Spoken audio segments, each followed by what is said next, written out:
تو ہمارے وزیر داخلہ صاحب کی بات ہو رہی تھی کہ وہ بھی موجود ہیں، ابھی میں سن رہا تھا ان کو کسی ٹی وی پہ موجود ہیں، بالکل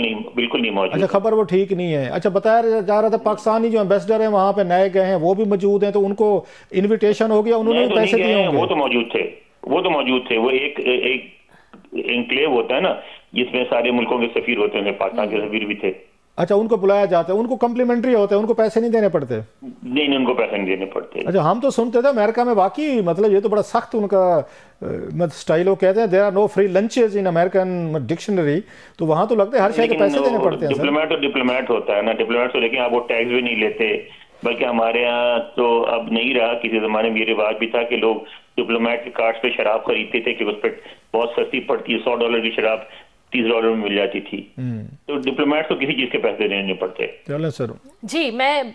بس یہی پوچھ رہی تھی انور صاحب کہ اب جو تقریر ہوگی اور ظاہر ہے ان کو کہا جاتا ہے کہ روایتی صدر نہیں ہوں گے، تو کوئی ایسی غیر روایتی چیزیں یا ایسی کوئی ارجنٹ چیزیں جو ہمیں لگتا ہے کہ یہ ضرور ایڈریس کریں گے ٹرمپ؟ بالکل، آپ نے جو سوال کیا اسی پہ میں بولنے والا تھا، لیکن کلاسر صاحب کی ہم سب عزت کرتے ہیں، تو پھر ان کے سوال نہیں، سوری، میں نے کہا کہ ریلیونٹ تھوڑا سا بن رہا تھا، میں کہ پھر تاکہ ایک دفعہ I'm sorry for that، میں اپالوجیز سر۔ بہت اچھا کیا، نہیں بہت اچھا کیا آپ نے۔ بات ساری یہ ہے کہ اس وقت تو ساری بات سب کی توجہ ایک چیز پہ مرکوز ہے، اور وہ ہے ڈپورٹیشن، کیونکہ ان کے جو طرفدار ہیں، جو حامی ہیں، جو سپورٹر ہیں ٹرمپ کے، ان کو اس بات کی امید ہے کہ انہوں نے وعدہ کیا تھا کہ سارے غیر قانونی تارکین وطن کو ڈپورٹ کریں گے، تو وہ ابھی دیکھیں اپنی تقریر میں انہوں نے بھی کہا کہ ہم اپنے ملک کو ڈیفینڈ کرنے کا وعدہ کرتے ہیں، لیکن اندرونی سرحد کو ڈیفینڈ نہیں کر سکتے۔ تو وہ تو کہا یہ جا رہا ہے کہ وہ آتے ہی آج شام سے شروع کریں گے، اور 200 ایگزیکٹو آرڈرز تیار ہیں، اس پہ سائن کریں گے، اور اس میں زیادہ تر کا تعلق ڈپورٹیشن سے ہوگا۔ مختلف شہروں سے پکڑ کے لوگوں کو زبردستی یہاں سے ملک سے واپس بھیجیں گے، اور اس میں زیادہ تعداد جو ہے لیٹن امریکہ کے لوگوں کی ہے۔ تو اب دیکھنے کی بات ہے کہ وہ کیا کریں گے۔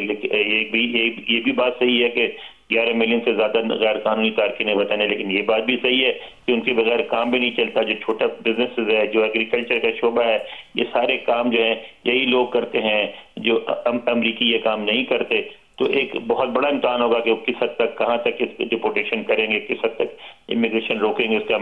امریکی معیشت پہ کیا اثر پڑے گا۔ یہ ایک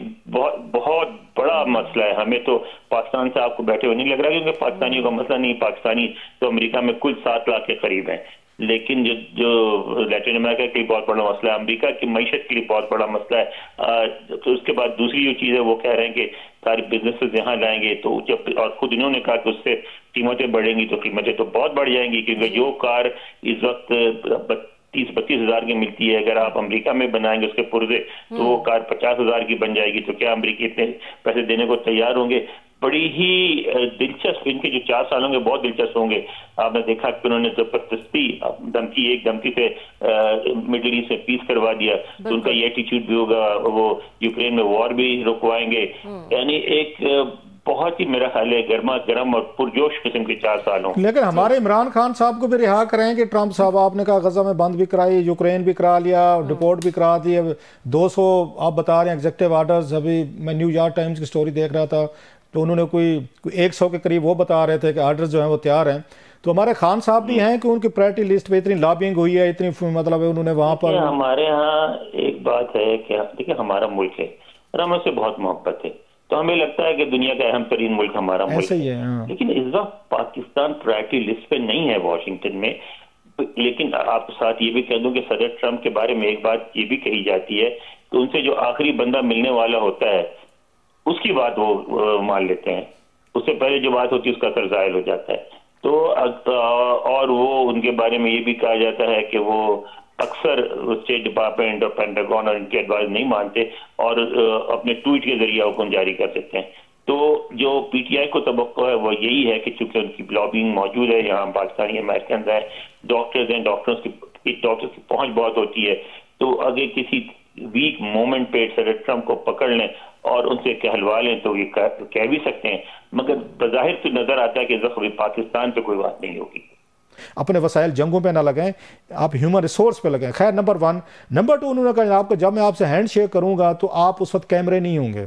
میری کوئی تصویر نہیں لی جائے گی، کوئی ویڈیو نہیں بنائی جائے گی، نہ کسی اخبار کو ریلیز ہوگی۔ یہ بھی بل کلنٹن کی دوسری ان کی ڈیمانڈ تھی کہ یس ریزن کہ دنیا کو یہ پتہ نہ چلے اگلے دن اخبارات میں چھپے کہ بل کلنٹن اتنا بڑا پریزیڈنٹ یو ایس ہے، ایک ملٹری ڈکٹیٹر ہے جس نے پرائم منسٹر کی حکومت اسے ہاتھ ملا رہے، لہٰذا میرے کریڈینشل خراب ہوں گے، یہ دوسری شرط تھی۔ تو تیسری یہ تھی کہ اسامہ بن لادن جو ہے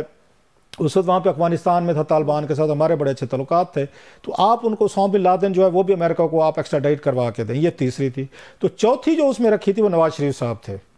اچھا کہ نواز شریف صاحب جو ہیں کیونکہ بل کلنٹن کے ساتھ بڑا اچھا تعلقات تھا، 98 میں یہ گئے بھی تھے وہاں پہ امریکہ اور بڑا اچھی ریسپشن دی تھی، اچھے تعلقات ان کے بن گئے تھے۔ جب یہاں پر آئے تو انہوں نے یہ چاروں کو چاروں چیزیں نواز شریف صاحب سے ریلیٹڈ انکلوڈنگ انہوں نے کی، اور چاروں باتیں مانی گئیں جو انہوں نے کہا تھا، اور بعد میں اس کے لیے اسامہ بن لادن کے لیے انہوں نے اس جنرل معین الدین حیدر صاحب جو تھے آپ کے کراچی کے، یہ اگین انٹیریئر منسٹر تھے، ان کو قندھار بھیجا گیا تھا کہ جائیں ملا عمر کو راضی کریں کہ اسامہ بن لادن کو ریپیٹریٹ کریں ٹو یو ایس اے، یہ 2000 کی بات ہے۔ تو وہ اس کو یو ایس اے کو حوالے کرنے پہ تیار نہیں ہوئے تھے، انہوں نے کہا سعودیز یا ایجپٹ یا کسی اور تھرڈ مسلم کنٹری کو میں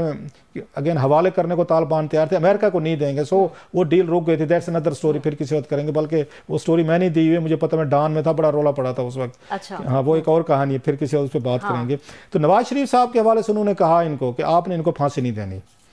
ان کو ہینگ نہیں کرنا۔ سو انہوں نے شاید اپنی کنفرمیشن لینے کے لیے، جناب مشرف کے لیے اتنی کافی تھا کہ جناب بل کلنٹن نے کہہ دیا کہ نو، بل کلنٹن کو ابھی بھی تھا کہ نہیں، کہ یہ نہ ہو کال کو درمیان میں جیسے بھٹو کے ساتھ کہ اگر راتوں رات اس کو لٹکا دیا۔ تو انہوں نے بعد میں یہ کہا، اب اس میں وہ بک میں تو نہیں کہہ رہے، لیکن اس سے پتہ یہی چل رہا ہے جس طرح کی ملاقات ہوئی ہے کہ جناب کہ میری ملاقات جو ہے نا چیف جسٹس سے بھی کرائی جائے، مجھے اس سے بھی اگر اس ایشورنس چاہیے نا۔ آپ دیکھیں نا کہ بل کلنٹن نے کتنا پرسنل جا کے اس معاملے کو ہینڈل کیا، ٹیکل کیا۔ تو بعد میں جب یہاں پہ پریزیڈنسی میں موجود تھے، ان کا مطلب ان کا لنچ وغیرہ جو بھی کھانا پینا ہو رہا تھا، اسی وقت بل کلنٹن صاحب جو ہیں وہ ریسٹ روم جو لفظ انہوں نے یوز کیا، جس کو ہمارے یہاں واش روم کہیں، ٹوائلٹ وٹ ایور جو بھی کہیں، وہ وہاں پر گئے یوز کرنے کے لیے۔ تو پیچھے سے یہ چیف جسٹس یہ بھی چلے گئے ارشاد حسن خان صاحب۔ تو according to the book 5 minute ان کی گفتگو ہوئی ہے جس پہ بل کلنٹن نے کو یہی بات کی ہے کہ نواز شریف صاحب کو آپ نے ہینگ نہیں کرنا۔ انہوں نے اشور کرا جی بالکل کوئی ایسی سچ بات نہیں ہے۔ سو اس کے بعد انہوں نے سعودیز انوالو کیے، قطری، لیبنیز، اور جو ڈیل ہوئی نواز شریف صاحب کو لے کر، تاریخ تو رہی ہے کہ جو ہے انوالو رہتی ہے بیرونی طاقت۔ اب سوال اس میں ایک اور ہے امپورٹنٹ، کیا جتنا پرسنل لیول پہ بل کلنٹن نے ایفرٹس کی to rescue Nawaz Sharif and he did, کیا یہ جو ٹرمپ صاحب جس کو انہوں نے سر پہ چڑھایا ہوا ہے پوری کی پوری پی ٹی آئی نے، پارٹی نے، تو کیا وہ اتنی پرسنل انٹرسٹ لیں گے اور جناب آصف منیر صاحب کو کوئی میسج بھیجیں گے، کوئی ملاقات کریں گے، یا کہیں گے این وائی کے ذریعے کسی اپنا بندہ بھیجیں گے کہ جناب کہ عمران خان صاحب جو ہے نا ان کو آپ اسی طرح رہا کریں، ریلیز کریں جیسے نواز شریف صاحب کریں۔ سوال یہ ہے کہ کیا یہ جو ٹرمپ صاحب جو کہتے ہیں میرے بڑا دوست ہیں، تو میرے بڈی ہیں، تو میرے فلانے، کیا اپنے بڈی کے لیے وہ ایکسٹرا مائل جائیں گے؟ That's a question. بالکل، کی ووٹ ٹیکنگ کے حوالے سے، اور اس میں ہم نے اس چیز کا بھی ذکر کیا کہ عمران خان کے لیے بھی کوئی ریلیف ہوگا کہ نہیں ہوگا۔ ایک بڑا اہم انکشاف کیا ہے نسیم اشرف صاحب جو کہ سابق چیئرمین ہیں پی سی بی کے اور کافی قریبی سمجھے جاتے ہیں مشرف کے۔ انہوں نے اپنی کتاب میں کہا ہے، رنگ سائڈ ان کی کتاب کا نام ہے، اور انہوں نے کہا ہے کہ کلنٹن اور چیف جسٹس ارشاد حسن خان کی واش روم میں ایک ملاقات ہوئی اور بڑے اہم انکشافات ہوئے وہاں پہ۔ یہ بڑی جو بک آ رہی ہے بڑی اہم کتاب ہوگی ڈیفینیٹلی طور پر۔ ڈاکٹر یہ نسیم اشرف صاحب جو ہیں یہ اس میں امریکن ہیں اور پاکستان میں آئے تھے اور بڑے عرصہ انہوں نے جناب مشرف صاحب کے ساتھ کام کیا، ان کے بڑے دوست تھے، اور ان کو جو بڑی پوزیشن دی گئی تھی پاکستان کرکٹ بورڈ جو ہے نا ہمیشہ سے ایک بہت بڑی ایک پولیٹیکل برائب کہیں، پولیٹیکل پوزیشن کے ہیں، ایسے لوگ بھی آ کر لگ گئے ہیں اس کے کرکٹ بورڈ کے رومانس میں، گلیمر میں، پیسے میں، اور مطلب کھلاڑیوں کے ساتھ ایک ہائی پروفائل، کیونکہ پاکستان جو آپ کو پتہ ہے it's cricket crazy country, India اور پاکستان، تو یہاں پہ ایون وزیر اعظم سے زیادہ کسی کا گلیمرائز کسی کو کیا جاتا ہے، بڑے بڑے لوگوں سے، بڑے بڑے عہدوں سے، تو وہ آپ کا کرکٹ بورڈ کا وہ چیئرمین ہے۔ سو بڑے بڑے لوگ میں نام لینا شروع کروں جن کو ہم جانتے نہیں تھے کیونکہ وہ دوست تھے وزیر اعظم کے، کسی بھی وزیر اعظم کے، جیسے انہوں نے اٹھا کے لگا دیا